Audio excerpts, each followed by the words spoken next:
Back once again with a special edition of Cape and Today we are talking to Jimmy Tingle, comedian extraordinaire.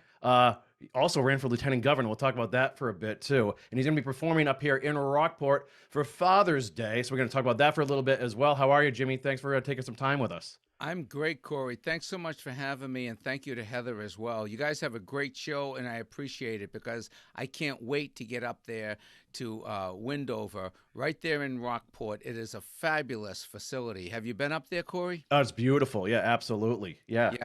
We were up there last year when the Gloucester Stage Company couldn't have indoor shows. They had their shows up at the Windhover, and it was outside, so it's all COVID safe, and it was just beautiful. I did one show last year. I said, geez, I would love to come back to this beautiful facility again. And lo and behold, Lisa and I were able to connect, and we were going to be doing 4 shows up there starting Father's Day, June 19th, Sunday afternoon, 5 o'clock, ladies and gentlemen, 5 o'clock show. So you can be home in bed by 7:30. Which people like to hear that on a Sunday too. So They do. They do. So But Jimmy, we're gonna be doing the 19th of June. We're yeah, gonna be doing July 2nd. yep. We're gonna be doing August 6th, I believe it is, Hmm. and then September 18th. So 2 Saturdays and 2 Sundays. The Sunday shows are at 5 and the Saturday shows are at 7. So I'm so excited. Yeah, we're happy to have you. So I guess from the top, what is Humor for Humanity? Humor for Humanity is a social enterprise that I started back. I went to the Kennedy School of Government in 2010, and while I was there, I was just impressed with all the people who are doing serious government work and working in municipalities and state and local and federal government and other countries. And I said, I don't want to stop performing. I don't want to stop doing entertainment and comedy, which I love, social and political humor. So I figured, how can I create an enterprise that can help these organizations that are doing great work, but they're never really, a lot of them are never on television or on the radio or don't have a media component. So how can I elevate their media place in the world? And so I started doing these fundraisers for different organizations over the years. So Humor for Humanity, the technical mission statement is Humor for Humanity, a new social enterprise founded by comedian and commentator Jimmy Tingle. Our mission is to raise spirits, funds, and awareness for nonprofits, charities, and social causes. Our mission is your mission. Humor for humanity, humor and helping, humor and healing, humor and hope. Ha, ha, ha. Now we're talking. So now, Yeah. is there a specific cause that we're raising spirits and awareness for on Father's Day? Well, this particular day, we just want Windover to do well financially, and that's part of it. You know, it's we just want the audiences to come out, support this wonderful establishment. They've been there, I think, 50 years. Lisa Hahn has done a wonderful job. She inherited it from her parents, and she's keeping the spirit alive. It's basically dance, but they're expanding now into one-person shows. So my show there is going to be, just a way to add another dimension to their programming. But also, when I went to the Kennedy School of Government at Harvard, one of my classmates was Maya Sandu. She's now the president of Moldova. And Moldova borders Ukraine.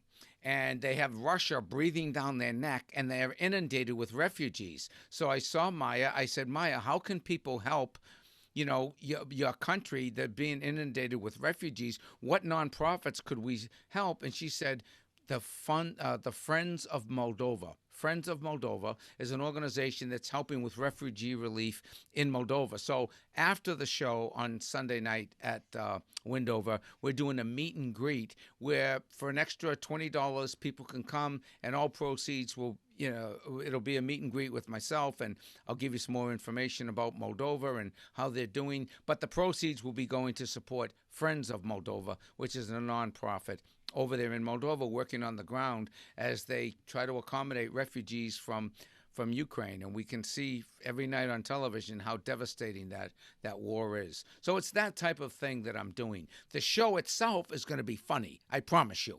The show, Corey, will be funny. And I say this to your listeners, the show will be a lot of fun. And it's going to be basically some of my greatest comedic hits and newest post-pandemic bits. So things that have happened since the pandemic, but also some of the highlights of my career, because I find that people really want to laugh. And it's very challenging right now just to watch the news between the guns and the war and January 6th and everything. I'm just trying to bring some levity to these situations, talk about the issues in a funny and hopefully uplifting way, but also to make people laugh and have some fun. And so it's not all doom and gloom. So my goal is to raise spirits, funds, and awareness. So people, when they leave my show, when they're at the show, I want them to think, I want them to laugh, and I want them to feel better. And when they leave, hopefully feel a lot better than when they came in. And if we can do that, especially on a day like Father's Day, we've done our job. Yeah, and it feels like summer is finally upon us, and we're Yes. almost on the other side of this COVID thing, whatever that's Yep. been. So it'd be good just to congregate and get people and see familiar faces once again in person. Absolutely. And people are loving coming out to the shows. We started last summer, we did a few, but more and more I get out there, the more and more people are engaged and they're getting back to quote normal. And I can't say enough about Windover. They just do a fabulous job up there in Rockport. If you've never been there, it's outside. They have a series of cabins and structures on the property. It's a dance studio. They do dance recitals. They do all sorts of great work. They've been there, like I said, about 50 years. It's a former dairy farm that Lisa Hahn's parents bought back in the day, I think 1960 or something. And they brought in a lot of dancers from New York and Massachusetts and all over the world, really. And so now they're expanding a little bit into the other avenues of entertainment. So we want to do our best to support them and just have people out. It's free parking, Corey. Did you hear that? I know. Free parking. Free parking in Rockport, that's a big, big deal. That is not easy to come by around there. So yeah, once again, Jimmy's going to be performing live this Sunday, Father's Day, 5 p.m. to 7 p.m.-ish, somewhere in there at Windhover. And that's 257 rear Granite Street over in Rockport. If you haven't been, beautiful facility. And it's going to be a great time. So Jimmy, just to put some punctuation on what you said earlier about the Friends of Moldova, I've also been in some fundraising efforts for Ukraine through my Ukrainian friends here. And what they've been doing is shipping goods or delivering goods to Romania or Poland. And then folks are there and they're sneaking things over the border, anything from medication to Right. boots to tents it's amazing. And then the soldiers literally getting this stuff just over the border and they're taking selfies and all that. And they're thanking people with handwritten notes like, "Oh, you bought these boots for me, Jim. Thanks so much." And Yeah. it's unbelievable. I'm wondering how your friend in Moldova, how are they spooked because there are a couple big waterways right to the Black Sea there too, and you have to wonder if Russia has designs on expanding this. Yes, well, that's one of the biggest considerations. Moldova currently is trying to join the EU, the European Union, for some more, security reinforcements. They won't just be out there dangling by themselves. But you're absolutely right. They are very close proximity to Russia. There's a Russian influence in Moldova. So we're doing our best to keep their head above water, keep them supplied with things that they need, and just try to help. Just try to help people trying to control their own destiny. That's what what Ukraine is trying to do, and that's what Moldova wants to do. And I think that's very just endemic to the human spirit. As Americans, I think we're all pretty much big believers in controlling one's own destiny in terms of who do I want to vote for, what kind of a government do I want to live under, what kind of a society do we want to have, and that's what they're aspiring to. So it's one of the great things to be able to contribute in some small way using entertainment for purposes beyond just entertainment. Right. So there's two parts of your life that fascinate me. There's the comic angle, and then there's the political angle, Yeah. and the melding of those two. Where did the passion for politics, how did that come about in your life and Yeah. translate into, and how do you weave that into your stage performances, and how has it changed, especially in the time of political correctness to hypersensitive social media, et cetera, et cetera? Right. Well, I just was always interested in politics. Really, My uncle had an uncle that was a Cambridge City Councilman, and he actually became the mayor back in the 50s. I wasn't born at that. Well, I was tiny in the 50s, and he became the city manager in the 1960s. And so my mother's family, a large Italian family in East Cambridge, they were all involved in politics, grassroots politics. You know, the immigrant story where, you know, one of the brothers goes into politics, one goes to become a priest, a sister becomes a nun. That's literally how they were. Yeah. And the grandfather founded a church in East Cambridge. So we've always been kind of neighborhood and politically involved in that respect. So I grew up in that type of an atmosphere, and I just always paid attention to it. So when I went to college, I studied sociology. I liked history. I studied political science a little bit. And then I saw the movie Lenny Bruce, about Lenny Bruce with Dustin Hoffman back in I think it was in the 70s. And I just love the fact that somebody was making people laugh, but also talking about things that were important. At the time, he was talking about segregation and, you know, all the issues of the day in the 1960s. But there was never any opportunities to become a comic. And then the comedy scene started here in Boston. And you must know Lenny Clark. Mm-hmm. Lenny and I went to the same high school, Cambridge Latin. And Lenny was he was a year ahead of me. He was the class president. He started doing stand-up comedy at a little Chinese restaurant in Inman Square called the Ding Ho. And I saw him on the street one day. I go, Lenny, I heard you doing like comedy. How's that work? He goes, come on down. He goes, we have open mic nights on Wednesday nights. He goes, come down, sign up a piece of paper. I'll put you on stage. So I developed an act. You could call it an act at the time. And I just, mine was song parodies. I played harmonica, and I dressed up like John Belushi with sunglasses and a hat, and I had a beard naturally, and I had a trench coat, and I was doing all these songs. Wah, wah, wah, wah. I'm a test tube baby, that's why I got the blues. Was a man-made mutation, scientifically abused. I was the miracle of the laboratory. How come I never made 60 Minutes or even the news? Wah, wah, wah, wah, wah, wah, wah. So anyway, and I went up there and I did my song parodies, but I loved it. I loved it because the first night I went on, about 50 kids that I grew up with came to the show. And you know how it is when you do a song. I know, Corey, you did some stand-up back in the day as well. Yeah. If anybody does a song, people automatically applaud when it's over. Now, in my case, half the audience was applauding because they loved the song. They were my friends. The other half were applauding simply because the song was over. Right. But either way, 100% of the people were applauding. So I just caught the bug back in 1980, and I've been doing it ever since. And I've always tried. I just, comics, Corey, and I'm sure you know what I mean. You talk about what you care about. Some people talk about sports. Some people talk about relationships. Some people talk about how everything, upsets them in the course of the day. Some people just observational comics. I personally just gravitated to what was going on, what was in the news, what was in politics, and I just loved it. And I didn't even think I was doing political humor. I was just talking about what interested me.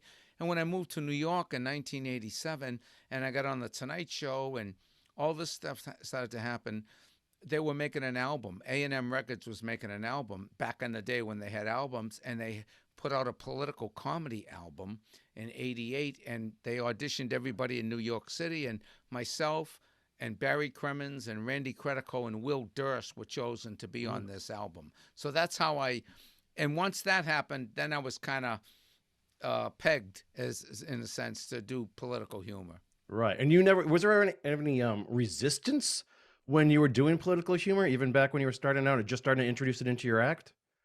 There wasn't. There really wasn't. I mean, Boston, nobody said, oh, you can't do a Reagan joke. Now, if you went around the country and you went to more conservative areas and you did something on Reagan, yeah, people would get upset. That did happen a couple of times. Jacksonville, Florida. But, when I got on 60 Minutes, I was doing a national television show. I would do things. And I thought the whole country was going to have the same political and cultural sensibilities as, Cambridge and Somerville and Boston. And you know Uh-oh. what, Corey? You know what? They really don't. They really don't. So that way I got a lot of emails from around the country with some of my commentaries. But hey, it's America. It's a free country. People can make their own choices. So, but anyway, I really tried hard to address the issues and leaving out people's names or issues that are going to just what's the word? A trigger. Yeah, irritate or trigger. And yeah. it all started for that. It went to another level when the former president was running in 2015 and 2016. And you had Barack Obama in the White House, and you had, Obamacare, and so you had a lot of, different points of view out there, and it increased the divisiveness in the country. You had Hillary. So I stayed, and I learned in 2016, don't mention Hillary, don't mention Barack, don't mention the former president, and then things will go much better. So now, how does your body of work, your career, when do you make the decision to run for lieutenant governor? Well, when the former president, I saw how effective he was with his messaging. And a lot of people said, well, how did this guy even win? He was a talk show host. Mm-hmm. And I would say to people, short, simple messages, 3 words. I mean, a lot of his messaging was 3 words. Build the wall. Yeah. Drain the swamp. Lock her up. Make America great. 3 words. And I made the point, we have our own 3 words. Feed the hungry. House the homeless. Heal the sick. Welcome the stranger. And I would add, fix the tea. Fix the tea, Corey. If John F. Kennedy can inspire a generation to go to the moon, we can get a train to go to Springfield. Part of it was that type of thing. And the other part of it was, during the 1980s, I just always believed that government had a very significant role to play. Local, state, and national government has a role to play in society, and a very important role, and it matters. And what the government does matters. And I told this story when I ran for lieutenant governor. I said, during the 1980s, I lost 3 friends to alcohol and drugs, and I personally was going downhill in a big way because of those substances. And I started calling places for help. I call in detoxes and rehabs and treatment centers and hospitals. And I don't know if you know anybody who's ever tried to get into these places or you ever had that experience, but you get the runaround, especially back in the 80s. There's no beds. Call back next week. You don't have insurance. I called the Cambridge City Hospital. They had a federally funded program there. I said to the man who answered the phone, this is a week before Christmas, 1987. I said to the man who answered the phone, I really need help. And without missing a beat, this man said, you called the right place. He said, you called the right place. Corey, you never hear that. Yeah, right. I went into that place. I stayed 7 days through Christmas 1987. I got out. I moved to New York City. I just focused on stand-up comedy and recovery. That's all I did for a year. And a year later, to the week, I got the greatest Christmas gift any young comic could ever get. I got a spot on The Tonight Show with Johnny Carson. Unbelievable, huh? Now, Corey, I don't want to date myself, but the other guest that night was Bob Hope. Oh, really? Wow. Corey, me and Bob Hope are like this. That's unbelievable. Yeah. So, wow. And it just made me feel like, I believe in, and I had I was asking God to keep me away. Please keep me away from a drink or a drug. That's what my friend told me to do. Ask God to keep you away from a drink or a drug, and thank God at night, and just, and ask for help. And so from that experience, I had 2 profound takeaways. Number 1, I believe in God. And number 2, I believe in the power of government. The government matters, and the government can change people's lives.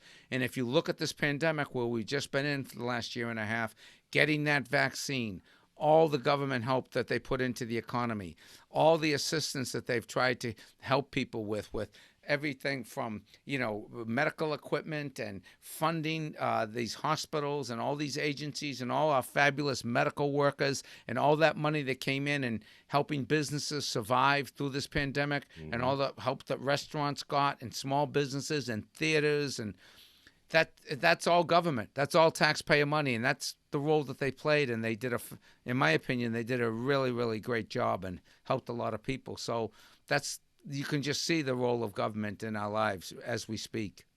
How'd you like the campaign process? Did it beat you up at all, or what did you learn? It nearly killed me, Corey. It put me over the edge, Corey. No, it was. I loved campaigning. I loved that part of it. I love going to these, as an entertainer, I'm used to being in front of people. I like talking to them. I like talking about policy. I liked all that. The part of the challenge was raising money. I felt odd asking people for money. Corey, I know you don't know me, but I'm running for lieutenant governor. Could you give me some money? Yeah. It's a weird thing to call is. somebody up out of the blue. Hey, this is Jimmy Tingle, and I'm running for lieutenant governor. I was wondering if you'd like to make a donation to my campaign. One guy said, "Are you the comedian?" I said, "Why, yes, I am." He goes, "And you're running for office?" I said, "That's right. And you'd like a donation? That would be excellent." That's funny. That is really funny. And I had to explain to my family, because there's all sorts of rules around fundraising. I had to explain to my family, listen, I know you guys love me, and I know you want me to win, but there's a couple of rules that we have to follow. Number one, you cannot give me cash. No cash, okay? Number two, you cannot give me a business check. It can't be a corporate check or a business check. It has to be a personal check, okay? Number one, no cash. Number two, personal check. And number three, and this is very important, you cannot give me more than $1,000 in a calendar year. Got it? No more than $1,000 in any 12-month period. My family and friends are looking at me like, no problem. Yeah, that was the easy part. That will not be an issue with the Tingle campaign. Yeah. The Tingles are a proud people, and we will not violate campaign finance laws, even for you. So, Jimmy, what else is going on in your world right now? I mean, we know we have the 4 performances here at Windhover coming up through the summer, starting with Father's Day. But what else are you doing? I just started a new podcast / talk show, the Jimmy Tingle Show, and you can get that at jimmytingle.com. And that's going to be a lot of fun. I've interviewed, I think, 11 or 12 people so far. We just had Al Franken on a couple of weeks ago. He was in town doing the Wilbur Theater. That was great to talk to an actual senator, former senator, and then who's transitioned back into comedy. I've had Mark Maron on from WTF Podcast. You know Mark, he's a comic. Yeah. Paula Poundstone, the great comedian Paula Poundstone from Wait, Wait, Don't Tell Me. We've had Colin Quinn on. I'm not sure if you're familiar with Colin from Saturday Night Live. Oh, awesome. And I've had a lot of, nonprofits on. We just had John Rosenthal on, the founder of Stop Handgun Violence. He did a fabulous job with us. And this was before these latest shootings. And he was talking about the importance of gun safety legislation and how Massachusetts, because of our political system and because of the dedication of our elected officials, we have one of the best gun safety records in the country. And that's really great. Very low, relatively speaking, to the rest of the country, low accident rate, low homicide rate, low violence rate in terms of guns. And that's because the government matters and the people here have taken it upon themselves to pass certain types of laws that that keep people safe. So yeah. The one bummer, Jimmy, about the Zoom age, one is the time restriction. So literally we're down to the last couple of minutes here. So I just want to reiterate Sunday's show. So just let folks know what they can expect. And of course, we'll have the links and all that for people to get tickets. It's going to be a fun show. The name of the show is Jimmy Tingle Live, Humor for Humanity. And I will take you on a journey, ladies and gentlemen, from my roots as a street performer in Harvard Square, Cambridge, Massachusetts, up through my developments of one-man shows, my developments of running for president in 2010, and in 2008, and 2012, and 2016. I never got one vote. 3 campaigns, not one vote. And I'll take you into my time on 60 Minutes, and then we're gonna go right into. We'll be talking about what's happening during COVID and since COVID. And again, my goal is to raise spirits, funds, and awareness. I want people to laugh. I want them to think, and I want them to feel better. And hopefully, join us for the meet and greet where we can contribute to Friends of Moldova to help the folks over in Moldova who are inundated with refugees. Thank you so much for having me, Corey. Thank you to Heather. Keep up the great work with your show. I can't wait to watch it. You got to send me the link because I want to send this to everybody. Yeah. I want to send it to everybody, and you can find out more about me at jimmytingle.com, including The Jimmy Tingle Show. Beautiful. It was a pleasure meeting you, Jimmy, even virtually. I appreciate it. Been a big admirer, longtime fan. I think I first saw you maybe at the Cantab way back when I was a kid. Yeah. Yes. That long ago. Yeah, I used to go to the Cantab. I did all the blues nights, the poetry nights. I did street performing. And let me say this, Corey, I admit there is a fine line between street performing and simply being drunk in public. I admit that. We did both, right? Yeah. Awesome. Okay, thanks again, folks. This Sunday, Father's Day, 5 p.m. at Windhover. It's Jimmy Tingle Live, Humor for Humanity. Check out that ticket link. I can't wait to see it. And if you can't make this show, 3 more times it's going to be back here on Cape Ann. Yeah. July 2nd, August 6th, and September 18th. Thank you so much.